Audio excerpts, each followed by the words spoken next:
الله الحمد لله نحمده ونستعينه ونستغفره ونؤمن به ونتوكل عليه ونعوذ بالله من شرور أنفسنا ومن سيئات أعمالنا من يهده الله فلا مضل له ومن يضلله فلا هادي له ونشهد أن لا إله إلا الله وحده لا شريك له ونشهد أن محمدا عبده ورسوله أما بعد فإن خير الحديث كتاب الله وخير الهدى هدى محمد صلى الله عليه وسلم وشر الأمور محدثاتها وكل محدثة بدعة وكل بدعة ضلالة وكل ضلالة في النار. فقد قال الله تعالى في كلامه المجيد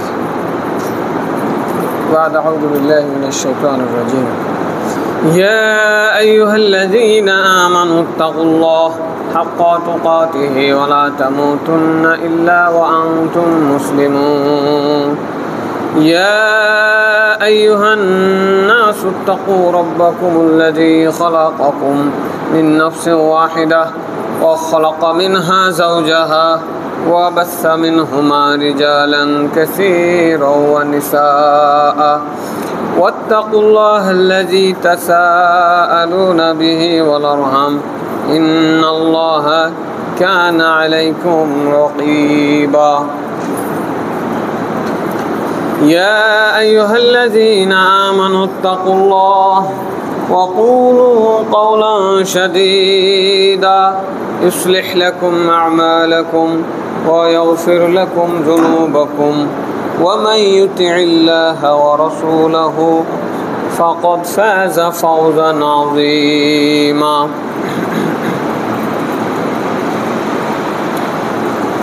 وقال تعالى أعوذ بالله من الشيطان الرجيم بسم الله الرحمن الرحيم قاف والقرآن المجيد بل عجبوا أن جاءهم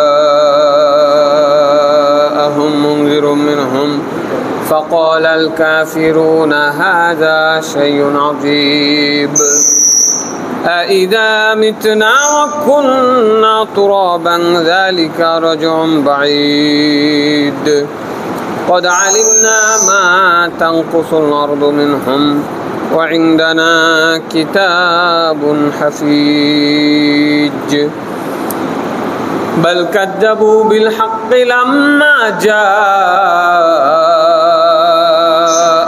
فهم في أمر مريج أفلم ينظروا إلى السماء فوقهم كيف بنيناها وزيناها وما لها من فروج والأرض مددناها وألقينا فيها رواسي وأنبتنا فيها من كل زوج بهيج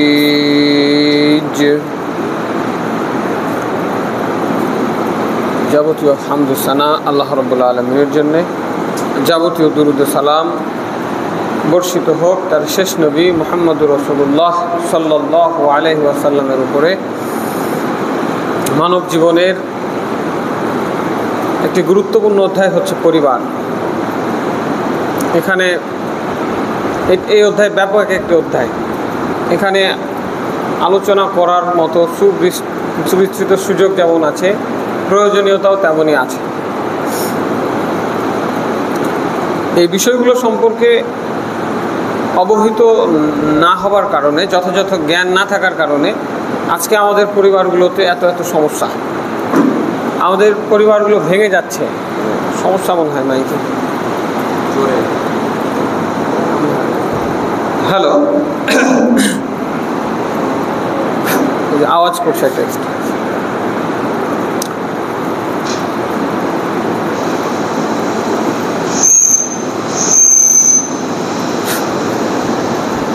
আচ্ছা দেখেন, আমাদের যথাযথ জ্ঞান না থাকার কারণে এই পরিবারগুলো এখন ভেঙে যাচ্ছে। তো গত জুমার খুতবায় পরিবারের গুরুত্ব, প্রয়োজনীয়তা, পরিবারের সাথে থাকলে কি কি উপকার, পরিবারের সাথে না থাকলে কি কি সমস্যা, কি কি ক্ষতি, কি কি বিপদ, এই বিষয়গুলো নিয়ে আমরা আলোচনা করেছিলাম।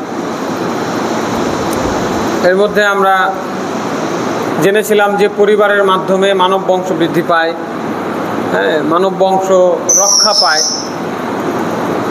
পরিবারই মানুষকে শিক্ষা প্রদান করে থাকে, পরিবারের কাছে একজন মানুষ শান্তি লাভ করে, হ্যাঁ, এবং পারস্পরিক মহাব্বত সৃষ্টি হয় একটি পারিবারিক বন্ধনের মাধ্যমে। এরপরে পরিবারের মাধ্যমে মানুষের জৈবিক চাহিদা পূরণ হয়, হ্যাঁ, এবং পারিবারিকভাবে জীবনযাপন করাই হচ্ছে একজন মুমিনের বৈশিষ্ট্য।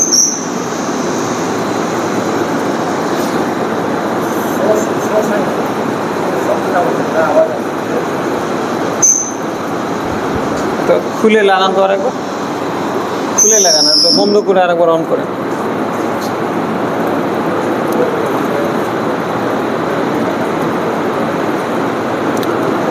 আর পরিবার না থাকলে কি ক্ষতি হয় এই দিকগুলো আমরা আলোচনা করেছিলাম। একজন মানুষ যদি পরিবারের সাথে না থাকে তাহলে নিরাপত্তাহীন হবে, পারস্পরিক সহযোগিতা পাবে না, বন্ধনহীন হয়ে যাবে। থাক থাক থাক ঠিক আছে, এখন সংসার বিরোধী হয়ে যাবে এবং তার জীবনের কোনো উদ্দেশ্য থাকবে না। তো এভাবে আমরা একটি আদর্শ ইসলামী পরিবার নিয়ে আলোচনা করার প্রয়োজনীয়তা অনুভব করছি। কারণ পরিবার ইসলামী পরিবারও হয়, অনইসলামিক পরিবারও হয়। মুসলমানরাও পরিবারের সাথে থাকে, যারা অমুসলিম, হিন্দু, বৌদ্ধ, খ্রিস্টান, তারাও পরিবারের সাথে জীবনযাপন করে। কাজেই আমরা যেহেতু মুসলিম, আমাদের পরিবার হতে হবে ইসলামী পরিবার। একটি আদর্শ ইসলামী পরিবার বলতে কি বোঝায়? আমাদের এই পৃথিবীতে এই উম্মতে মুহাম্মদীর আদর্শ অনুসরণীয় ব্যক্তিত্ব হচ্ছেন মুহাম্মদুর রাসূলুল্লাহ সাল্লাল্লাহু আলাইহি ওয়াসাল্লাম। কাজেই তার যে পরিবার ছিল সেই পরিবারই হবে আমাদের জন্য আদর্শ পরিবার। তিনি যেভাবে পরিবারকে পরিচালনা করার জন্য নির্দেশ দিয়ে গেছেন, সেভাবে পরিবারকে পরিচালনা করতে পারাটাই হবে আদর্শ ইসলামী পরিবার। এরপরে রাসূল সাল্লাল্লাহু আলাইহি ওয়াসাল্লাম পারিবারিক জীবনের কথা যাদেরকে বলেছেন, যাদের সামনে তিনি পরিবারের কথাগুলো বলেছেন, যারা তাকে তার জীবনটাকে পরিচালিত হতে দেখেছেন, অর্থাৎ সাহাবায়ে কেরাম, তাদের পরিবার যেরকম ছিল সেটাই হচ্ছে মূলত আদর্শ ইসলামী পরিবার। কাজে আমাদেরকে অবশ্যই একটি আদর্শ ইসলামী পরিবার গঠন করতে গেলে রাসূলুল্লাহ সাল্লাল্লাহু আলাইহি ওয়াসাল্লামের পরিবার ব্যবস্থা এবং সাহাবায়ে কেরামের পরিবার ব্যবস্থা লক্ষণীয়। এখানে মূলত দুইটি বিষয়, মৌলিক বিষয় লক্ষ্য করা যায়। একটি ইসলামী পরিবার, আদর্শ ইসলামী পরিবারের মূল যে দুইটি বিষয় থাকবে, নাম্বার 1, আল্লাহর দাসত্ব প্রতিষ্ঠিত হবে। একটি পরিবারে সার্বিক জীবনে আল্লাহর দাসত্ব পুরোপুরিভাবে প্রতিষ্ঠিত থাকবে। আর 2 নম্বর যে বিষয়টা, সেটা হচ্ছে বান্দার হক বিনষ্ট হবে না। একটি ইসলামী পরিবারে আল্লাহর হকের পাশাপাশি বান্দার হকও সংরক্ষিত থাকবে। এই দুইটি হচ্ছে মৌলিক বৈশিষ্ট্য। আল্লাহর হক বা আল্লাহর তাওহীদ, দাসত্ব প্রতিষ্ঠিত থাকবে অর্থ কি? ওই পরিবারে তাওহীদ থাকবে, আল্লাহর একত্ববাদ থাকবে, পরিবারের প্রতিটি সদস্য শুধুমাত্র আল্লাহকে ভয় করবে, আল্লাহর ইবাদত বন্দিগিতে লিপ্ত থাকবে, তারা সালাত আদায় করবে নিয়মিত 5 ওয়াক্ত ফরজ, এর বাইরেও তারা নফল সালাতে অভ্যস্ত থাকবে, তারা রমাদানে সিয়াম পালন করবে, তাদের অর্থ থাকলে তারা যাকাত দিবে এবং রাস্তা চলার মতো সক্ষমতা যদি তাদের থাকে, মক্কা মদিনা যাওয়ার মতো যদি তাদের শারীরিক এবং আর্থিক সক্ষমতা থাকে, তাহলে তারা হজ করবে। যেই পরিবারে এই জিনিসগুলো থাকবে না, সেটি কখনো আদর্শ ইসলামী পরিবার হতে পারে না। এরপরে সেখানে দিনচর্চার ব্যবস্থাপনা থাকবে, বিশেষ করে কোরআন চর্চা, কোরআন প্রত্যেকটা সদস্যই তারা আল্লাহর কালাম পড়তে পারবে, বুঝতে পারবে, এবং আল্লাহ রাসূলের যে হাদিসগুলো, বাণীগুলো রয়েছে সেগুলো তারা পড়তে পারবে, বুঝতে পারবে। এরপরে তাদের পরিবারের সুন্নাতের পাবন্ধি থাকবে, সেখানে দোয়া জিকিরের নিয়মিত আমল থাকবে। সেই পরিবার শিরকে লিপ্ত হবে না, বিদাতে লিপ্ত হবে না, শিরক এবং বিদাত মুক্ত জীবনযাপন করবে। আর বান্দার হকের ক্ষেত্রে একটি ইসলামী পরিবারে, আদর্শ ইসলামী পরিবারে কখনোই ঝগড়া ফাসাদ, মারামারি, গালিগালাজ এগুলো থাকবে না। পরস্পরের মানহানি, সম্মানহানি এই জিনিসগুলো থাকবে না। পরস্পরের সম্পদ নষ্ট করা, হক নষ্ট করা, পরস্পরের সম্পদ অন্যায়ভাবে ভক্ষণ করা, এই জিনিসগুলো সেখানে থাকবে না। এছাড়াও বান্দার হকের ক্ষেত্রে আরও যেমন আত্মীয় স্বজনের সাথে সুসম্পর্ক থাকবে, আত্মীয় স্বজনের সাথে সম্পর্ক নষ্ট করবে না। সেখানে আতিথেয়তা থাকবে, বাড়ির পাশে যাদের বাড়ি থাকবে, প্রতিবেশী, তাদের সাথে তাদের সম্পর্ক ভালো থাকবে, তারা প্রতিবেশীর সাথে সুসম্পর্ক বজায় রাখবে, প্রতিবেশীকে কষ্ট দিবে না। তাহলে এই হলো মৌলিক দুইটি বৈশিষ্ট্য একটি ইসলামী আদর্শ পরিবারে। মৌলিক দুইটি বৈশিষ্ট্য হচ্ছে, এক নম্বর কি বললাম, তাওহীদ প্রতিষ্ঠিত থাকবে, আল্লাহর দাসত্ব প্রতি পদে পদে প্রতিষ্ঠিত থাকবে। আর দুই নম্বর বললাম কি, বান্দার হক বিনষ্ট হবে না, বান্দার হকও সেই পরিবারে অবশ্যই সংরক্ষিত থাকবে। তো একটি আদর্শ ইসলামী পরিবার আমরা কিভাবে গঠন করতে পারি সে বিষয়ে আজকে আমি আলোকপাত করার চেষ্টা করব ইনশাআল্লাহ। ওমা তাওফিকি ইল্লা বিল্লাহ। একটা পরিবার গঠিত হয়, আমি বলেছিলাম পিতামাতা, ভাই বোন, সন্তান সন্ততি, এই স্বামী স্ত্রীর সমস্ত বিষয়গুলোকে কেন্দ্র করেই কিন্তু একটা পরিবার গঠিত হয়। উপর দিকে কারো হয়তো দাদা দাদি বেঁচে থাকে এবং নিচের দিকে হয়তো নাতিপুতি থাকে, মাঝে স্বামী স্ত্রী আর নিজেদের সন্তান সন্ততি, নিজেদের পিতা মাতা। তাহলে উপর দিকে পিতা মাতা, পিতার পিতা বা পিতার মাতা, আর নিচের দিকে সন্তান, ছেলে মেয়ে বা ছেলে মেয়ের ছেলে মেয়ে। এতটুকু একজন মানুষের দায়িত্ব, এতটুকুকেই সে তার পরিবার হিসাবে গণ্য করবে। এরপরে তার ভাইয়ের স্ত্রী, তার বোনের স্বামী, এগুলো তার পরিবার নয়। কথা বোঝা গেল? তার চাচা, তার চাচাতো ভাই, তার চাচাতো বোন, এগুলো তার পরিবারের অংশ নয়। তো এই যে সম্পর্কগুলোর কথা বললাম, একটি আদর্শ ইসলামী পরিবার গঠন করতে প্রত্যেকেরই কম বেশি ভূমিকা রাখতে হবে।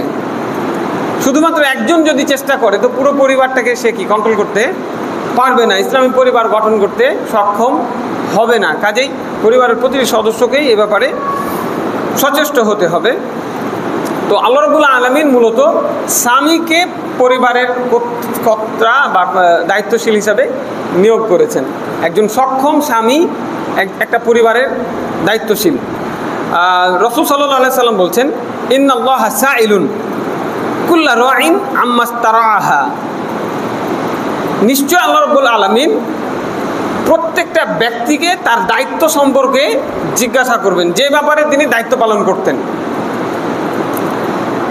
হাফিজা আলিকা আমদাইয়া, সে কি এই দায়িত্বটা পালন করেছে, না সে এই দায়িত্বটাকে নষ্ট করেছে, অবহেলা করেছে, দায়িত্ব পালনে ব্যর্থ হয়েছে। এই দুইটা জিনিস আল্লাহ রাব্বুল আলামিন প্রত্যেকটা ব্যক্তিকে জিজ্ঞাসা করবেন। এরপরে তিনি বলছেন, হাত্তা ইয়াসআলা রাজুল আন আহলি বাইতিহি, একজন ব্যক্তিকে তার পরিবারে যত সদস্য আছে তাদের ব্যাপারে জিজ্ঞাসা করবেন। সুবহানাল্লাহ। হাত্তা ইয়াসআলা রাজুল, রাজুল শব্দ ব্যবহার করা হয়েছে, হাত্তা ইয়াসআলাল মারআত বলা হয়নি, নারী বলা হয়নি, পুরুষকে বলা হয়েছে। তার পরিবারের প্রতিটি সদস্যের ব্যাপারে জিজ্ঞাসাবাদ করা হবে একজন পুরুষকে। অতএব এখান থেকে বোঝা যায় যে একজন স্বামী হচ্ছে পরিবারের কর্তা বা দায়িত্বশীল। এখানে অনেক পরিবার আমরা দেখতে পাই নারী শাসিত পরিবার, এগুলো ইসলামী পরিবার নয়। স্বামী যতই সহজ সরল মানুষ হোক না কেন, যতই কম বোঝা বোকা মানুষ হোক না কেন, যতই অসুস্থ হোক না কেন, স্বামী যতক্ষণ বিবেক ঠিক আছে, স্বামী হবেন পরিবারের কর্তা। কারণ তাকে আল্লাহ সুবহানাহু ওয়া তাআলাই কর্তা হিসাবে পৃথিবীতে পাঠিয়েছেন। এবং তার কাছ থেকেই তার পরিবার সম্পর্কে জিজ্ঞাসাবাদ করা হবে। তো একজন স্বামী ইসলামী পরিবার গঠন করতে গেলে কি করবেন, এই করণীয়গুলোকে আমি দুই ভাগে ভাগ করেছি। একটা হচ্ছে তার বিয়ের আগে করণীয়, আর একটা হচ্ছে বিয়ের পরে করণীয়। বিয়ের আগে যে করণীয়গুলো আছে এগুলো যদি একজন মানুষ ঠিক মতো পালন না করে, তো বিয়ের পরে যখন সে চিন্তা করবে যে আমি আমার পরিবারটা ইসলামী পরিবার গঠন করতে চাই, কারণ আমাকে জবাবদিহি করতে হবে, তখন তার জন্য রাস্তা কঠিন হয়ে যাবে। কাজেই বিয়ের আগেই একজন স্বামীকে, একজন পুরুষ মানুষকে অবশ্যই কিছু বিষয় নির্ধারণ করে নিতে হবে, এই জিনিসগুলোকে ঠিকঠাক করে নিতে হবে। তো নাম্বার 1 কাজ যেটা, দিনের মৌলিক জ্ঞান অর্জন করা। ইসলামী পরিবার চাই আমি চাই যে আমার পরিবারের সদস্যরা ইসলামের ছায়াতলে থাকুক, ইসলাম মেনে জীবনযাপন করুক, অথচ আমি নিজে ইসলাম সম্পর্কে কিচ্ছু জানি না। তাহলে আমার দ্বারা কি ইসলামী পরিবার গঠন করা কখনো সম্ভব হবে? আদৌ সম্ভব হবে না। কাজে প্রথম কাজ হলো শারীরিক বিষয়ে জ্ঞান অর্জন করে নেওয়া। এটি প্রত্যেকটি মুমিন মুসলিমের জন্য দায়িত্ব। রাসূল সাল্লাল্লাহু আলাইহি সাল্লাম বলছেন, তলবুল ইলমি ফারিদাতুন আলা কুল্লি মুসলিম। প্রত্যেকটা মুসলমান নর নারীর জন্য ফরজ দ্বীনের জ্ঞান, ইসলামের জ্ঞান, মৌলিক জ্ঞান, যেটা অন্তত চলার জন্য যতটুকু লাগবে হালাল হারামের জ্ঞান অর্জন করে নেওয়া। এরপরে 2 নম্বর যে জরুরি কাজ, সেটা হলো বাড়িকে প্রশস্ত করা। বাড়িটা অনেক বড় করতে হবে। আপনি চাটাই দিয়ে বাড়ি করেন, কোনো অসুবিধা নেই। আপনার বাড়ি প্রাসাদ করে আপনি টাইলস ফিটিং করে বাড়ি করেছেন, আলহামদুলিল্লাহ, আপনি সেটাকেও বড় করেন। আপনার সামর্থ্য অনুযায়ী আপনি বাড়ি বড় করবেন। বাড়িকে জাঁকজমক করতে হবে এটিও কোনো বিষয় নয়, আর বাড়ি চাটাইয়ের হলেও সমস্যা, এটিও কোনো বিষয় নয়। বরং বাড়ি আপনার সামর্থ্য অনুযায়ী আপনি করবেন। বাড়ি হইতে হবে প্রশস্ত। আমাদের বাংলাদেশের বিশেষ করে গ্রাম্য পরিবেশগুলোতে বাড়িঘরগুলো হয়ে গেছে 51 পরিবার। এই 51 পরিবার এগুলো হিন্দুদের থেকে আসছে, এগুলো ইসলামী পরিবার নয়। আপনারা 51 পরিবার কথাটার অর্থ হলো এক অন্ন, যে বাড়িতে সবাই মিলে একসাথে খায়। এটা খারাপ কিছু না, একসাথে খাইতেই পারেন, রান্না হলো একসাথে, খাওয়া দাওয়া একসাথে, ওকে, কিন্তু এক টেবিলে কখনোই খাওয়া যাবে না। 51 পরিবারের নাম করে একই বাড়িতে দেওর, ভাসুর, যা, ননদ সবাই মিলে এবং চাচাতো ভাই, চাচাতো বোন একত্রে বসবাস করা, এটি একটি জাহিলি রীতি। এটি কখনোই একটি ইসলামী পরিবার হতে পারে না। বরং আল্লাহ রাব্বুল আলামিন যে পর্দার বিধান দিয়েছেন, যে মাহরাম নন মাহরামের যে বিধান দিয়েছেন, একজন নারী কার কার সাথে দেখা করতে পারবেন, একজন পুরুষ কার কার চেহারা দেখতে পারবেন, কার কার সাথে সাক্ষাৎ করতে পারবেন, কথা বলতে পারবেন প্রয়োজনীয়, সেই লিস্ট আল্লাহ রাব্বুল আলামিন দিয়ে রেখেছেন। এই ব্যাপারে ভিন্ন একটা দিন একটা খুতবারই প্রয়োজন আছে। তো ওই লিস্টের বাইরে কোনো ব্যক্তি আপনার বাড়িতে বিনা অনুমতিতে প্রবেশ, অবস্থান তো দূরে থাকলেও প্রবেশ করতেই পারবে না, হারাম। কাজেই বিয়ের আগেই একজন মানুষকে এই বিষয়টা ঠিক করতে হবে। আপনি এক বাড়িতে আছেন, আপনার চাচা, আপনার 3-4টা চাচা, আপনার সবাই এক বাড়িতে থাকেন। আপনার চাচাতো ভাইগুলো এখন ছোট, কিছুদিন পর তারা বড় হবে। আপনার চাচাতো বোনগুলো ছোট, কিছুদিন পর তারা বড় হবে।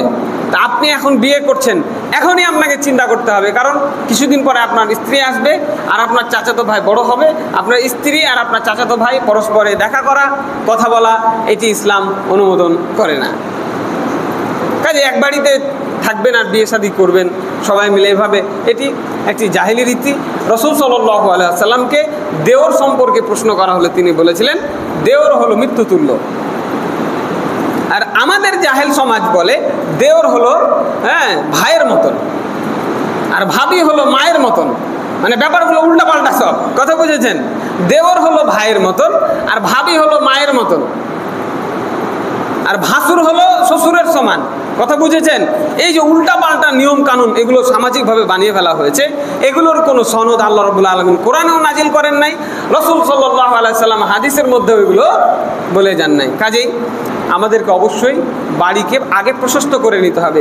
এমন একটা বাড়ি যেখানে আমি আমার স্ত্রীকে রাখবো নিরাপত্তার সাথে, যেখানে তার ইজ্জত আবরু সম্ভ্রম রক্ষা করা সম্ভব হবে। এরপরে 3 নম্বরে যে করণীয়টি সেটি হলো একজন দিনদার সতীসাধ্যী নারী বিবাহের জন্য পছন্দ করা। সব থেকে গুরুত্বপূর্ণ পয়েন্ট কিন্তু এটাই। আপনার অনেক বড় বাড়ি আছে, আপনি অনেক জানতা মানুষ, অনেক জ্ঞানী মানুষ, কিন্তু এমন একটা মেয়েকে বিয়ে করে আনলেন যে দিন সম্পর্কে গাফেল, ইসলাম সম্পর্কে কিছুই জানে না, তাহলে আপনার এই এলেম, আপনার এই ধন সম্পদ, আপনার বাড়ি গাড়ি দিয়ে আপনি কখনোই আদর্শ ইসলাম পরিবার গঠন করতে পারবেন না। কাজে স্ত্রী হতে হবে দিনদার সতীসাধ্যী। পরিবারের কল্যাণ ও শান্তি শৃঙ্খলার জন্য একজন ইমানদার নারীর কোনো বিকল্প নাই। আল্লাহ রাব্বুল আলামিন একজন পুরুষ কোন ধরনের নারীকে বিয়ে করবেন, দেখেন আপনি আমি কখনোই নিজের ইচ্ছা মতো চলতে পারি না, আমাদেরকে অবশ্যই কোরআনের বিধান অনুযায়ী চলতে হবে, তাই না? আল্লাহ রাব্বুল আলামিন দেখেন তিনি কত দয়াবান, আমাদেরকে কোরআনের মধ্যে নির্দেশনা দিয়েছেন যে একটা নারী কেমন হওয়া উচিত, কেমন নারীকে বিয়ে করা উচিত। তিনি বলছেন ওয়ালা তানকিহুল মুশরিকাতি হাত্তা ইউমিন ওয়ালা আমাতুম মুমিনাতুন খায়রুম মিন মুশরিকাহ ওয়ালাউ আজাবাতকুম। তোমরা কখনোই একটা মুশরিকা মূর্তি পূজারী নারীকে বিয়ে করবে না যতক্ষণ না সে ইমানদার হয়, যদিও তাকে দেখে তোমার খুবই পছন্দ হয়। তোমরা একজন মুশরিকাকে বিয়ে করবে না যতক্ষণ না সে ইমানদার হচ্ছে, এর থেকে একজন দাসী উত্তম। সুবহানাল্লাহ। একজন দাসীর বিধান হয়তো আমরা জানি না, যুদ্ধে পরাজিত হলে একজন নারী সে পরাধীন হয়ে দাসী হিসেবে থাকে, তাকে দিয়ে আপনি বাড়ির সকল কাজকর্ম করাইতে পারবেন। আমাদের দেশে হয়তো চাকরানি দিয়ে আমরা বিষয়টা বুঝতে পারি, কিন্তু দাসী আর চাকরানির বিষয়টা কিন্তু আলাদা। তো চাকরানির সাথে যে ধরনের আচরণ করা হয়, একজন দাসীর সাথে সে ধরনের আচরণ করা যায়। তো একজন দাসী, অধিকারভুক্ত দাসী, আল্লাহ রাব্বুল আলামিন বলছেন একটা সুন্দরী নারীর থেকে উত্তম, সে যতই চমৎকৃত করুক না কেন, যদি না সে ইমানদার হয়। যদি একজন ইমানদার নারী হয় তাহলে তাকেই বিয়ে করো, সে চাকরানির টাইপের হলেও সেটাই তোমার জন্য ভালো। এবং পুরুষের জন্য নারীর কথাটা বলা হলো, নারীর ক্ষেত্রেও আল্লাহ রাব্বুল আলামিন একই কথা বলছেন। ওয়ালা তুনকিহুল মুশরিকিনা হাত্তা ইউমিন ওয়ালা আবদুম মুমিনুন খায়রুম মিন মুশরিক ওয়ালাউ আজাবাকুম। তোমরা নারীরা কোনো মুশরিককে বিয়ে করবে না যতক্ষণ না তারা ইমানদার হচ্ছে, এর থেকে একজন গোলাম, একজন দাস উত্তম আল্লাহর কাছে। যদিও এই হিরো টাইপ ছেলেটা, এই দেখতে সুন্দর সুদর্শন ছেলেটা তোমাকে অনেক পুলকিত করে, আনন্দিত করে।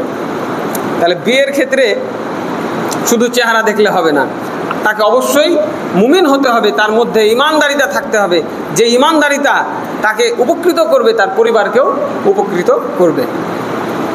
এরপরে আল্লাহ রাব্বুল আলামিন বলছেন উলাইকা ইয়াদউনা ইলান নার।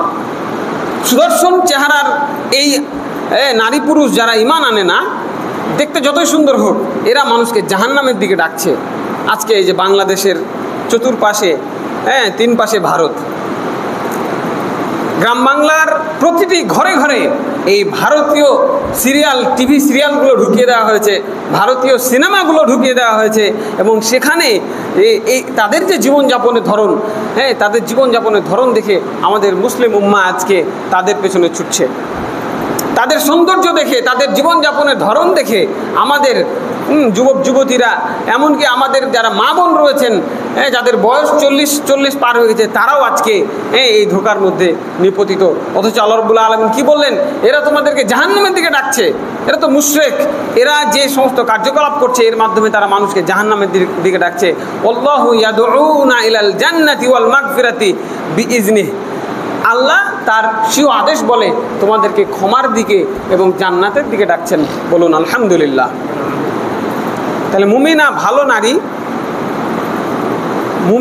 ভালো নারী দেখতে খারাপ হলেও এবং অভাবী হলেও তাকে বিয়ে করার জন্য আল্লাহ রাব্বুল আলামিন পরামর্শ দিলেন। এই পরামর্শ আল্লাহর, আমি জাস্ট অনুবাদ করে দিলাম। এই পরামর্শ রাখবেন কি রাখবেন না, এই ইখতিয়ার আল্লাহ রাব্বুল আলামিন আমাকে আপনাকে দিয়েছেন। এরপরে দেখেন রাসূল সাল্লাল্লাহু আলাইহি ওয়াসাল্লামও পরামর্শ দিয়েছেন বিয়ের ব্যাপারে। কতটা গুরুত্বপূর্ণ সাবজেক্ট হলে একই বিষয়ে কোরআনের একাধিক আয়াত থাকে, একাধিক হাদিস থাকতে পারে। রাসূল সাল্লাল্লাহু আলাইহি ওয়াসাল্লাম বলছেন তুনকাহুল মারআত লিআরবাঈন। নারীদেরকে বিয়ে করা হয় 4টা বিষয় দেখে, 4টা জিনিস দেখে। এক নাম্বার লিমালিহা, তার সম্পদ দেখে, ওয়ালি জামালিহা, তার সৌন্দর্য দেখে, ওয়ালি হাসাবিহা, তার বংশমর্যাদা দেখে, ওয়ালি দিনিহা, এবং তার দিনদারিতা দেখে।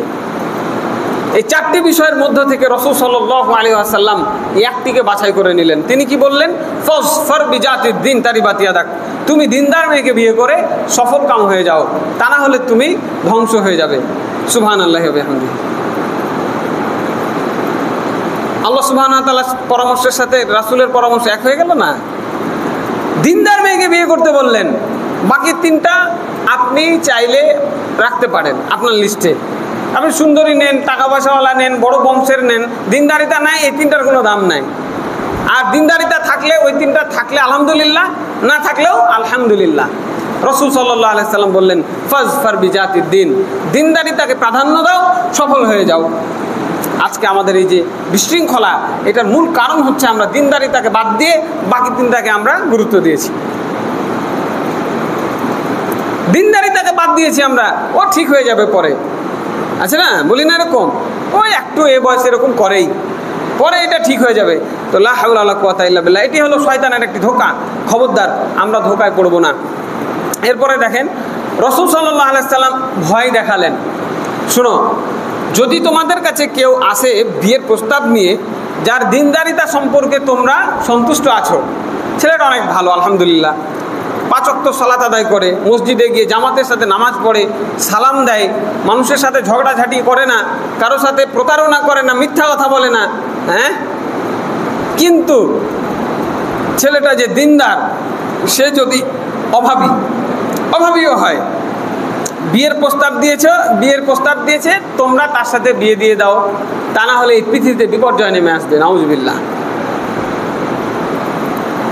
তাহলে তিনি প্রথমে দিনদার মেয়েকে বিয়ে করতে বললেন, আর দ্বিতীয়ত তিনি বললেন কেউ যদি বিয়ের প্রস্তাব নিয়ে আসে, তার দিনদারিতা তোমাকে মুগ্ধ করে, বিয়ে দিয়ে দাও, তা না হলে এই পৃথিবীতে তোমার কারণে এই বিপর্যয় নেমে আসবে। তিনি বললেন না যে টাকা পয়সাওয়ালা লোক হইতে হবে। হ্যাঁ, আমরা নিজেরা কিছু সামাজিক নিয়ম তৈরি করেছি, টাকা পয়সা না থাকলে বিয়ে দেওয়া যাবে না, চাকরি বাকরি না থাকলে বিয়ে দেওয়া যাবে না। এগুলো নিয়ম কি আছে? এগুলো কি কোরআন হাদিস থেকে বলছেন আপনি? অনেকেই প্রশ্ন করে। রাসূল সাল্লাল্লাহু আলাইহি সাল্লাম বলেছেন যে হে যুবক দল, মান ইসতাতা মিনকুমুল বাত ফালিয়াতাজাওয়াজ, তোমাদের যাদের ক্ষমতা আছে তোমরা বিবাহ করো। ফাইল্লাম ইয়াস্তাতি ফাআলাইহি বিসওম, যাদের সামর্থ্য নেই তারা যেন সিয়াম পালন করে। তো মনে করলো যে আমার তো চাকরি বাকরি নাই, আমাকে সিয়াম পালন করতে হবে। জি না, চাকরি বাকরি থাকতে হবে, এটি বিয়ের কোনো শর্ত নাই। প্রমাণ, এক সাহাবী এসে বলছে, ইয়া রাসূলুল্লাহ, মহিলা সাহাবী, আমাকে আপনি একটু দেখেন। আল্লাহ রাসূল সাল্লাল্লাহু আলাইহি সাল্লাম তাকে দেখলেন, তারপরে তিনি চক্ষু নামিয়ে নিলেন। তো সেই মেয়েটা বুঝলো যে আমাকে আল্লাহ রাসূলের পছন্দ হয়নি, বা তিনি বিয়ে করতে চাচ্ছেন না। এবারে আরেকজন সাহাবী এসে বলছেন, ইয়া রাসূলুল্লাহ, আপনার যদি প্রয়োজন না থাকে আমার সাথে তার বিয়ে দিয়ে দেন। তিনি বললেন, তোমার বাসায় কি আছে দেনমোহর দেওয়ার মতো? তিনি বলছেন, আমার বাসায় কিছু নাই। তো তোমার বাড়ি যাও, দেখে আসো, কিছু না কিছু তো থাকতেই পারে। তিনি বাড়ি থেকে এসে বলছেন যে না, আমার এই লুঙ্গি ছাড়া আর কিছু নাই। আল্লাহু আকবার। একটা মানুষের একটা লুঙ্গি ছাড়া কিছু নাই। সেই মানুষটাকে তিনি বললেন, যাও তুমি একটা লোহার আংটি হলেও নিয়ে আসো। তিনি বলছেন যে ওইটাও নাই। আল্লাহু আকবার। তো পরবর্তীতে তিনি তার বিয়ে কিভাবে পড়ালেন? কোরআনের কিছু আয়াতের বিনিময়ে। সুবহানাল্লাহি ওয়া বিহামদিহি। তাহলে এটা কি বিয়ের জন্য শর্ত চাকরি করা, বিয়ের জন্য শর্ত বড় ব্যবসা করা? কখনোই নয়। বরং বিয়ের জন্য শর্ত হচ্ছে দিনদারিতা থাকা। একজন মানুষ যদি বিয়ের জন্য বালেগ হয়ে যায়, তাকে দ্রুত বিয়ে দিতে হবে, তা না হলে সমাজে বিপর্যয় সৃষ্টি হবে। হচ্ছে না, আমরা দেখছি না, বাপ মার মুখে চুনকালি লাগিয়ে ছেলে মেয়েগুলো কোথায় রাতের আধারে হারিয়ে যাচ্ছে। কেন যাচ্ছে? কারণ তাদের বিয়ের বয়স হয়েছে। আপনি যদি আটকে রাখেন, তাদেরকে কখনো আটকে রাখা যাবে না। কাজেই যারা মুরব্বী আছেন, যারা অভিভাবক আছেন, আপনাদেরকে বলবো, আল্লাহ পৃথিবীতে পাঠিয়েছেন, তিনি রিজিক দিয়েই পাঠিয়েছেন। রিজিকের ভয়ে কখনো এই ধরনের কাজ করা যাবে না। আর এই যে আমাদের দেশে নিয়মকানুন করা হয়েছে, 18 বছরের নিচে মেয়েদের বিয়ে দেওয়া যাবে না, এগুলো মানা যাবে না। এই নিয়মগুলো অনৈতিক নিয়ম। এই নিয়মগুলোর কারণে সমাজে ফিতনা ফাসাদ, জেনা ব্যভিচার এগুলো বেড়েই চলেছে। কাজেই একজন মেয়ের যখন সে মানে জৈবিকভাবে যখন তার যৌবন চলে আসবে, সে ফিট হবে বিয়ের জন্য, তার বিয়ে দিয়ে দিতে হবে। আপনারা এখনও দেখবেন যে 12-13 বছর বয়সে বিয়ে হয়, 14-15 বছর বয়সে গিয়ে মা হয়ে যায়, হয় না? তাহলে আর কি নেবেন? দুইটা একটা যদি ঘটনা ঘটে ব্যতিক্রম, সেটার জন্য হিসাব আলাদা। আপনি আপনার মেয়ে, আপনার ছেলের শরীরের অবস্থান তো আপনি জানেন, সে যদি অসুস্থ মনে হয় আপনি বিয়ে দিয়েন না। কিন্তু বিয়ের বয়স এইভাবে নির্ধারণ করা সামাজিক বিপর্যয়ের কারণ। রাসূল সাল্লাল্লাহু আলাইহি সাল্লাম সুস্পষ্ট ভাষায় বললেন, যদি দিনদারিতা থাকে বিয়ের প্রস্তাব আসে, বিয়ে দিয়ে দিতে হবে। আমাদের সমাজে আরও একটি জাহেলি রীতি আছে যে চাচাতো, মামাতো, খালাতো, ফুফাতো ভাই বোনে বিয়ে দেওয়া যাবে না, ঘরে ঘরে বিয়ে দেওয়া যাবে না। এগুলো সবই জাহেলি নীতি। এগুলো কোথায় পেয়েছি আমরা? রাসূল সাল্লাল্লাহু আলাইহি সাল্লাম, আবু বকর, ওমর, ওসমান, আলী, তারা এই উম্মতের নক্ষত্র ছিলেন। তারা ঘরে ঘরে বিয়ে করেছেন, তারা ঘরে ঘরে বিয়ে করেছেন। আমরা কেন ঘরে ঘরে বিয়ে দিব না এই ধরনের? অথচ দেখেন, আপনি তো আপনার ঘরের ছেলেটাকেই ভালো চিনতে পারবেন, তাই না? আপনার চাচাতো ভাইয়ের ছেলে মেয়ে কেমন এটা তো আপনি ভালো বলতে পারবেন। এমন এক গ্রামে বিয়ে দিলেন, সারা জীবন পস্তাচ্ছেন, আচ্ছা কাজ করলাম জি ভাই, অমুক লোক আমাকে ফাঁসিয়ে দিল। তা আপনি অমুক লোকের উপর ভরসা করতে গেলেন কেন? বরং যেই বাচ্চাটা আপনার চোখের সামনে মানুষ হলো, আপনার কোলে পিঠে আপনি মানুষ করলেন, আপনি সেই বাচ্চাটাকে না দিনদার করে মানুষ করেন, তারপরে আপনার মেয়ের সাথে বা আপনার ছেলের সাথে আপনি সেই বাচ্চাটা বিয়ে দেন। এটাই ছিল সাহাবায়ে কেরামের আদর্শ। সাহাবায়ে কেরাম তাদের পরিবারগুলোকে এভাবেই গঠন করতেন। আরও অনেক বিষয় আছে যেগুলো আমি বলতে চাচ্ছি না, কারণ অতটুকু বোঝার মতো, হয়তো লোড নেওয়ার মতো ক্ষমতা আপনাদের আছে কিনা আমি বুঝতে না পারার কারণে বিষয়গুলো এড়িয়ে যাচ্ছি। এরপরে দেখেন, রাসূল সাল্লাল্লাহু আলাইহি সাল্লাম নিজের জন্য ভালো স্ত্রী বা ভালো কিছু তালাশ করতে বলেছেন, দোয়া করতে বলেছেন। ভালো স্ত্রীর জন্য আল্লাহর কাছে দোয়া করতে হবে, উপকারী জিনিস আল্লাহ তুমি আমাকে দাও, এমন স্ত্রী দাও যার মাধ্যমে আমি আমার পরিবারটা সুন্দর করে গঠন করতে পারি। এরপরে একজন নারী, তার উত্তম নারীর বৈশিষ্ট্যগুলো আমরা একটু জেনে নিই। কোন বিষয়গুলো জেনে, কোন বিষয়গুলোর প্রতি লক্ষ্য রেখে আপনি একটা নারীকে বিয়ে করবেন? 1 নম্বর, তাকে হতে হবে সতী সাধ্বী, অনুগত এবং তার লজ্জাস্থানের হেফাজতকারিণী। আমাদের পরিবারগুলোতে চোখের সামনে আপনি দেখছেন আপনার মেয়ে, আপনার বোন ঢ্যাং ঢ্যাং করে ঘুরে বেড়াচ্ছে পাড়ায় পাড়ায়, আপনার চোখের সামনে এগুলো হচ্ছে, কিন্তু এমন রেসিস্টেন্সি তৈরি হয়ে গেছে, বিবেকে এমনভাবে তালাবদ্ধ হয়ে গেছে যে এগুলো আমাদের খারাপ লাগে না। অথচ এই অবহেলার ফাঁক দিয়েই কিন্তু আমাদের নারীরা, আমাদের মেয়েরা, আমাদের বোনেরা তাদের সতীত্ব নষ্ট করে ফেলছে, তাদের লজ্জা হারিয়ে ফেলছে। আজকে এত খারাপ লাগছে, আমি আজকে দেখেছি, এর আগেও দেখেছি যে আমাদের ছোট ছোট কচি কাঁচা মেয়েগুলোকে, বাচ্চাগুলোকে ভগ্নাংশ শেখানো হচ্ছে নাচের মাধ্যমে, গানের মাধ্যমে। লা হাওলা ওয়ালা কুওয়াতা ইল্লা বিল্লাহ। এগুলো গজব ভাই, এগুলো আসলে গজব আমাদের জন্য। একটা মেয়ে সে নাচবে কেন? সে নাচের তালে তালে সে অঙ্ক শিখবে, এটা কোন শিক্ষা ভাই? এটা তো বন্যতার শিক্ষা আবার ফিরে এসেছে আমাদের মাঝে। একটা মেয়ে লজ্জাবতী, সে জন্মগতভাবে লজ্জা পায়, তাকে আপনি এভাবে লজ্জাহীন করার জন্য, বেহায়া করার জন্য শিক্ষা প্রতিষ্ঠানে নিয়ে গিয়ে আপনি তাকে নাচাচ্ছেন, আর গণিত শিক্ষার ক্লাসে তাকে আপনি নাচাচ্ছেন। এগুলো কেন? যারা নাচতে চায় তাদের জন্য নাচের ক্লাস তো আছেই, রাখা হয়েছে। যারা স্বেচ্ছায় খারাপ কাজ করতে চায়, নাচানাচি করে জীবন পার করতে চায়, তাদের জন্য তো নাচ গানের ব্যবস্থা রেখেছেন আপনি। আবার আমভাবে সকল বাচ্চাকে এভাবে নাচিয়ে গাইয়ে এগুলো কি করা হচ্ছে? তাদের সম্ভ্রমকে এইভাবে ছোট থেকে নষ্ট করে ফেলা হচ্ছে। কাজেই একজন সতী সাধ্বী নারী অবশ্যই সব থেকে উত্তম নারী, যে পুরুষ কি জিনিস চিনবে না, পুরুষের সাথে কথা বলতে পারবে না, লজ্জায় সে লাল হয়ে যাবে, সে সবসময় ঘরের মধ্যে থাকবে। তাকে শিক্ষার জন্য যদি পাঠাতে হয়, তাকে মহিলা মাদ্রাসায় পাঠাবেন, তাকে ছেলেদের সাথে কোনো ছেলে শিক্ষকের কাছে পড়ানো যাবে না। বর্তমানে যে শিক্ষা ব্যবস্থা তাতে তো অবশ্যই যাবে না। আপনি যদি দিনদার শিক্ষক পান, সেক্ষেত্রে দিনদার পরিবেশ নির্ধারণ করতে পারেন। ওই মাদ্রাসাগুলোতে যদি দিনদার পরিবেশ, দিনই পরিবেশ নির্ধারিত থাকে, সেফটি নির্ধারিত থাকে, সেক্ষেত্রে বিষয়টা ভিন্ন। আল্লাহ রাসূল সাল্লাল্লাহু আলাইহি সাল্লামের কাছেও মহিলারা শিক্ষা গ্রহণ করেছেন, কিন্তু এইভাবে নিরাপত্তা হারিয়ে কোনো মেয়েকে কোনো পুরুষ শিক্ষকের কাছে পাঠানো এটি মোটেও আদৌ ঠিক হবে না। তো আল্লাহ সুবহানাহু ওয়া তাআলা বলছেন, অতএব সতীসাধ্যী স্ত্রীরা হয় অনুগত এবং আল্লাহ যা হেফাজত করতে বলেছেন আড়ালেও সেই গুপ্তাঙ্গের তারা হেফাজত করে। আড়ালে কি করবে? আমাদের মা বোনেরা তো প্রকাশ্যেই ঘুরে বেড়াচ্ছে। মাথার চুল ঢাকতে আল্লাহ রাব্বুল আলামিন আদেশ করেছেন, শরীরের উপরে আলাদা চাদর ঝুলিয়ে নিতে বলেছেন। এগুলো আমি ভিন্ন কোনো দিন পর্দার বিষয়ে আলোচনা করলে বলবো আপনাদের, এবং আমাদের জানা উচিত। এগুলো মেম্বারে বসে এগুলো শেখার জিনিস নয়, এখানে শুধু নসিহত করার জায়গা। আপনাদের নসিহত করছি যে একটা মানুষের, একটা মেয়ের পর্দা কেমন হওয়া উচিত এগুলো আমাদের জানা উচিত না? এগুলো আমাদের নিজে থেকে জানা উচিত।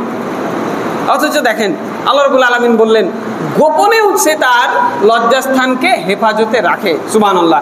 একটা বাড়িতে একটা নারী আছে আর কেউ নাই, সেই বাড়িতে একটা পুরুষ মানুষ কখনোই ঢুকবে না, এবং একটা নারী কখনোই সেই বাড়িতে, সে যদি সত্যিকারে সতীসাধ্যী হয়, ওই বাড়িতে কখনোই কোনো পুরুষ মানুষকে ঢুকতে দিবে না। তাহলে আপনি যদি দেখেন যে ওদের বাড়িতে নারী পুরুষের আনাগোনা, হ্যাঁ, এমন যে কেউ ওই বাড়িতে যায় আসে, তো ওই বাড়ির মেয়ে কি কখনো সতীসাধ্যী হইতে পারে? ওই বাড়ির মেয়ে কখনো সতীসাধ্যী হতে পারে না।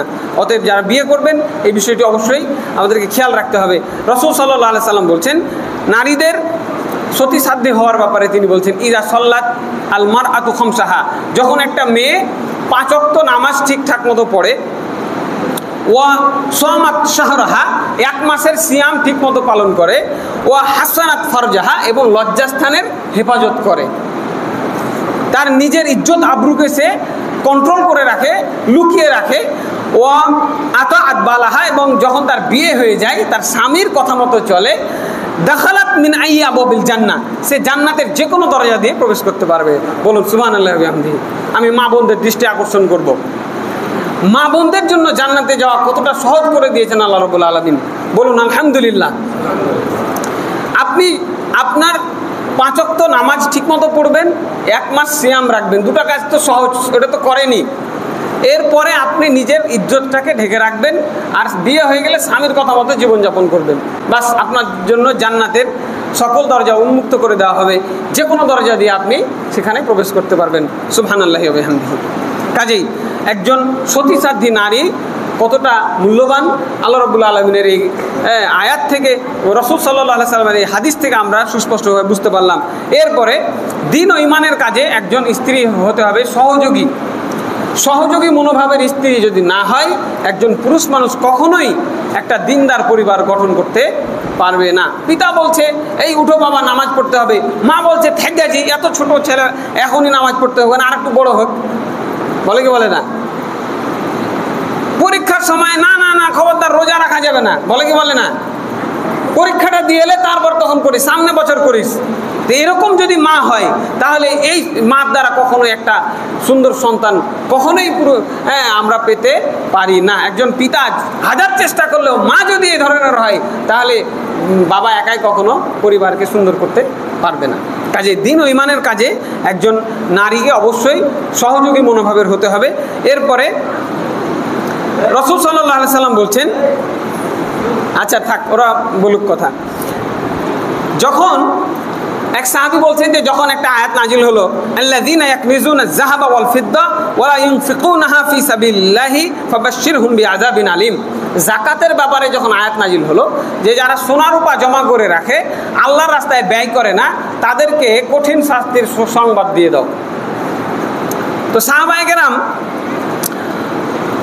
একদিন সফরে ছিলেন আল্লাহ রাসূল সাল্লাল্লাহু আলাইহি সাল্লামের সাথে। এই আয়াতটা যখন নাজিল হলো, তখন কিছু সাহাবী বলছেন যদি এরকম কোনো সম্পদ আমাদের জন্য, এই যে ইয়ার ব্যাপারে আয়াত নাজিল হলো, সোনা রূপা যেগুলো আমরা জমা করে রাখি, তো এরকম যদি কোনো সম্পদ আমরা পেতাম যেটা আমরা জমা করতাম, যেটা যাকাত দেওয়া লাগতো না, যেটা আমাদের জন্য উত্তম হতো, লাউ আলিমনা আইউল মালে খায়র ফানাত্তাখিজুহা, যদি বুঝতে পারতাম যে এখন কোন সম্পদটা জমা করলে আমাদের জন্য কল্যাণ হতো, আমরা সেই সম্পদটা জমা করতাম।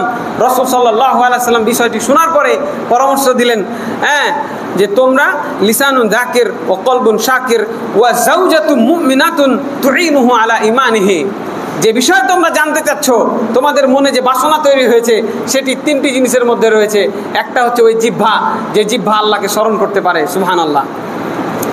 যে জিহ্বা দিয়ে সবসময় সুবহানাল্লাহ, আলহামদুলিল্লাহ, আল্লাহু আকবার, লা ইলাহা ইল্লাল্লাহ এই ধরনের কথাগুলো সবসময় উচ্চারিত হয়, জিকির করে যে জিহ্বা, সেই জিহ্বা হচ্ছে এরকম উত্তম সম্পদ, যেটা নিয়ে কোনো টেনশন করার কিছু নাই। ওয়া কলবুন শাকির, যেই অন্তর শুকরিয়া আদায় করতে পারে, আল্লাহ সুবহানাহু ওয়া তাআলা আমাকে যেমন রেখেছেন আমি আলহামদুলিল্লাহ এতেই সন্তুষ্ট, আমি আল্লাহ শুকরিয়া আদায় করছি। প্রায় মানুষকে জিজ্ঞাসা করবেন ভাই কেমন আছেন, বলবে খুব একটা ভালো নাই, মানে না শুকরি করছে সে। প্রায় মানুষই বলবে ভাই ব্যবসা বাণিজ্য খুব একটা ভালো চলছে না। প্রায় মানুষের এই হচ্ছে একটা মানে খাসলত হয়ে গেছে, জি না, এটি হচ্ছে না শুকরি। আল্লাহ সুবহানাহু ওয়া তাআলা বলছেন লা ইন শাকারতুম লা আযীদান্নাকুম, তোমরা যদি শুকরিয়া আদায় করো আমি আরো বাড়িয়ে দিব। সুবহানাল্লাহ। আপনার 10 টাকা আছে না, আপনি ওটা নিয়ে সন্তুষ্ট থাকেন। কেউ জিজ্ঞাসা করলে বলেন ভাই আলহামদুলিল্লাহ আল্লাহ আমাকে খুব ভালো রেখেছেন, আর সে আজিম থেকে আল্লাহ রাব্বুল আলামিন খুশি হয়ে গিয়ে আপনার সেই 10 টাকাকে বাড়িয়ে দিবেন। আর যদি না বাড়ান, সেই 10 টাকাতে যাতে আপনার জীবনটা পার হয়ে যান সেই ব্যবস্থাটা আল্লাহ তাআলা করে দিবেন। তা না হলে দেখেন না, কোটি কোটি টাকার মালিক তাতেও আর হয় না, কোটি কোটি টাকার মালিক তাতেও আর হয় না।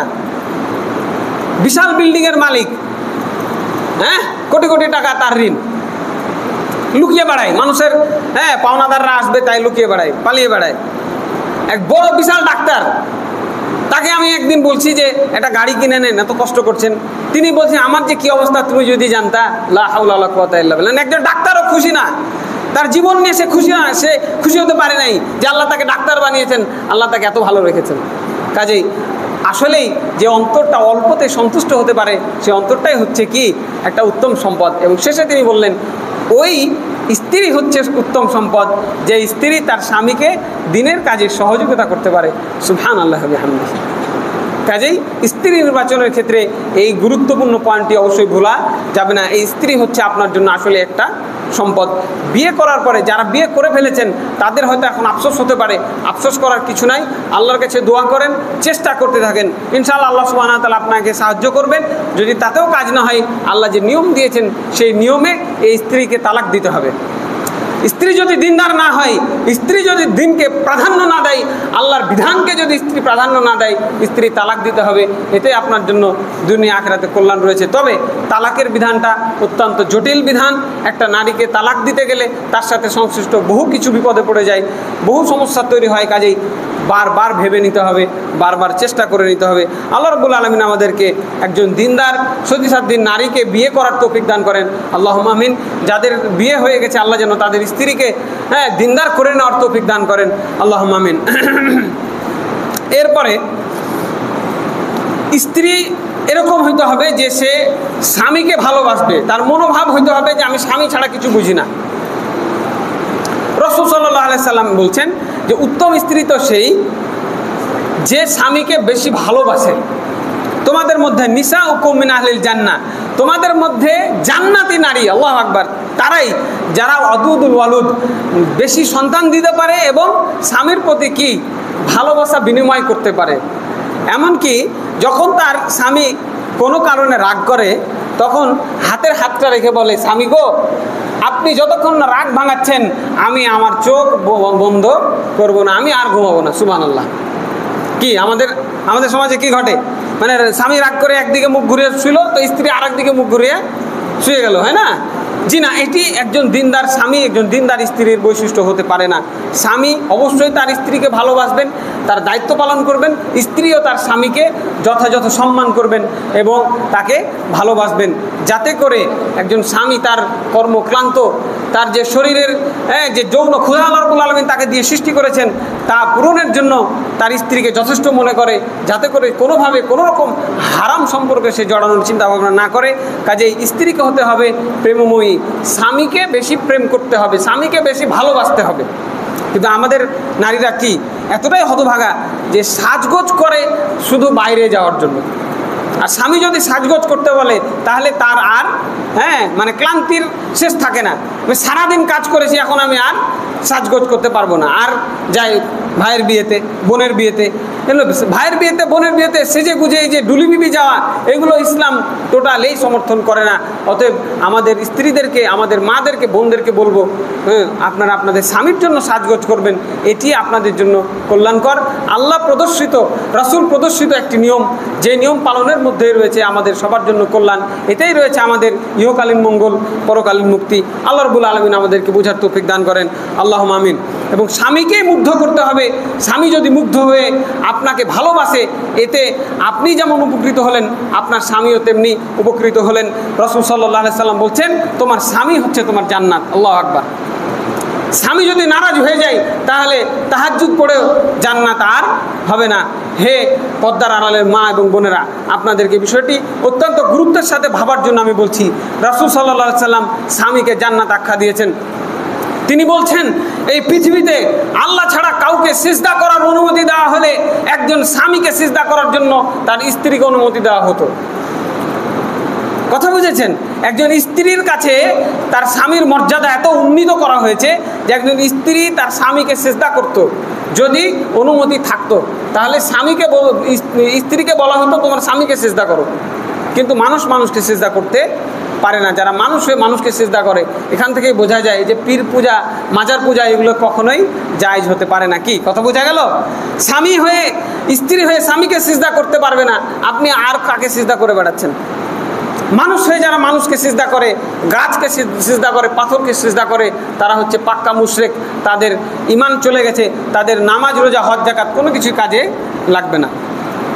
এরপরে আরও অনেকগুলো বৈশিষ্ট্য আছে, সময় সংক্ষিপ্ত, যার কারণে একই দিনে এতগুলো আপনারাও লোড নিতে পারবেন না। এগুলো একজন সতী সাধ্বী নারীর মধ্যে এই বৈশিষ্ট্যগুলো থাকবে যে সে অবশ্যই তার জীবনটা হবে, তার জীবনের যে বলয় সেটা হবে তার স্বামীকে ঘিরে। স্বামী যদি রাগ করে, তাহলে স্ত্রী স্বামীর রাগ ভাঙানোর আগ পর্যন্ত কোনো কিছু খেতে চাইবে না। স্বামী রাগ ভাঙানোর আগ পর্যন্ত সেই সতীসাধ্যী নারী হলে সে ঘুমাতে চাইবে না। স্বামী যতক্ষণ না খুশি হচ্ছে ততক্ষণ তার জীবনে শান্তি আসবে না।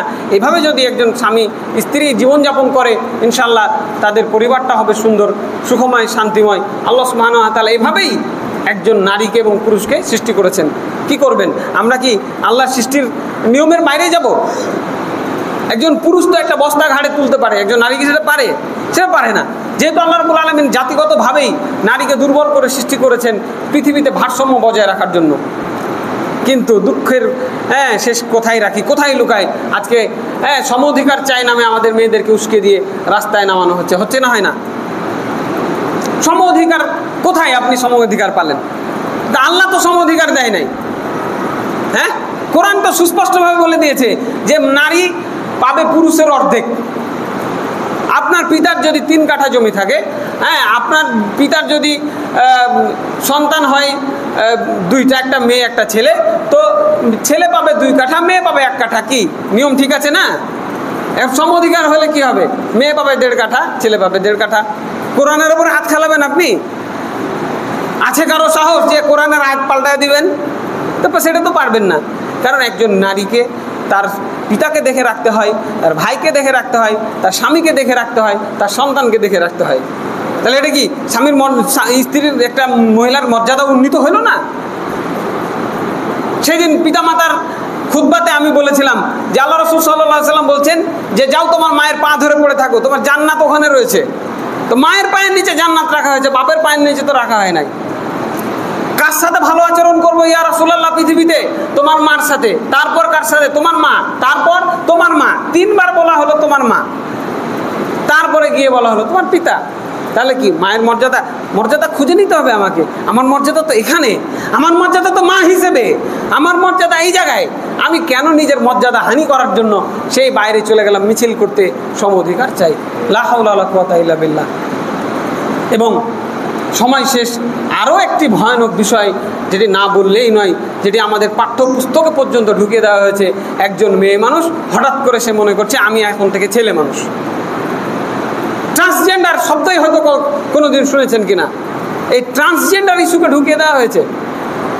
মেয়েদের মাথায় বিশেষ করে ঢোকানো হয়েছে, ছেলেদের মাথাও ঢোকানো হয়েছে। যারা নষ্ট ছেলে, বদমাইশি করতে চায়, তারা এখন মনে করছে আমি মেয়ে মানুষ। লা হাওলা ওয়ালা কুওয়াতা ইল্লা বিল্লাহ। মেয়েদের সাথে ফষ্টি নষ্টি করার জন্য হচ্ছে নিজেকে মেয়ে বলবে, আর একটা মেয়ে নিজেকে বলবে আমি ছেলে মানুষ। এটা হইল? মেয়েকে মেয়ে হিসেবে আল্লাহ সৃষ্টি করেছেন, ছেলেকে ছেলে হিসেবে সৃষ্টি করেছেন। নারী পুরুষ কখনোই এক হতে পারে না। এটি আল্লাহর সৃষ্টি করা নিয়ম। আমি জানি, আমি এটা ভালো করেই জানি যে বহু নারীর মধ্যে, বহু মায়েদের মধ্যে এই চিন্তা কাজ করে, কেন আমি স্বামীর আনুগত্য করব। তাই তারা চলে যায় চাকরি করতে। স্বামীর আনুগত্য করবে না, তারা চাকরি করবে। কথা বুঝলেন? আবার যার অধীনে চাকরি করে তার গোলামি ঠিকই করে। স্বামীকে এক গ্লাস পানি এনে দিতে তার মন চায় না, আবার যার অধীনে চাকরি করে তাকে গিয়ে সে ঠিকই পানি ঢেলে এনে খাওয়ায় না, ঠিকই তাকে চা খাওয়ায়, সে মাস্টার ডিগ্রি পাস করে গেল। আমরা আমাদের চোখে দেখা। এভাবে সম্মান হয় না মা, এভাবে সম্মান হয় না হে আমার বোন। সম্মান হচ্ছে আপনি আপনার স্বামীর ঘরের গৃহিণী, এটি হচ্ছে আপনার জন্য সম্মান। আল্লাহ রাব্বুল আলামিন আমাদের বিষয়গুলো বোঝার তৌফিক দান করেন, আল্লাহুম্মা আমিন। এবং যে কথাগুলো বললাম আমাদের পুরুষদেরকে যেন এগুলো মূল্যায়ন করার তৌফিক দান করেন, আল্লাহুম্মা আমিন। একটি ইসলামী পরিবার গঠন করতে গেলে এই জন্য প্রথমে আমাদেরকে এই জ্ঞানগুলো অর্জন করতে হবে, এবং এভাবেই আমাদের পরিবারকে সাজাতে হবে এবং আমাদের বাড়িটাকে প্রশস্ত করতে হবে। ইসলামী পর্দা যাতে সেখানে রক্ষা করা যায় সেই ব্যবস্থা করতে হবে, এবং সতী সাধ্বী দিনদার একটা নারীকে বিয়ে করার চেষ্টা করতে হবে। তাহলে আমাদের পরিবারটা ইসলামী পরিবার হবে, দিনদার পরিবার হবে। আল্লাহ রাব্বুল আলামিন যেন আমাদের কবুল করেন, আল্লাহুম্মা আমিন। দিনদার পরিবারে বসবাস করে আল্লাহর জান্নাত লাভ করার তৌফিক দান করেন, আল্লাহুম্মা আমিন। ওয়া মা আলাইনা ইল্লাল বালাগ ওয়া আকুলু কওলি হাযা আস্তাগফিরুল্লাহ লি ওয়া লাকুম ওয়া লিসাইরিল মুসলিমিন ফাস্তাগফিরুহু ইন্নাহু হুয়াল গফুরুর রহিম।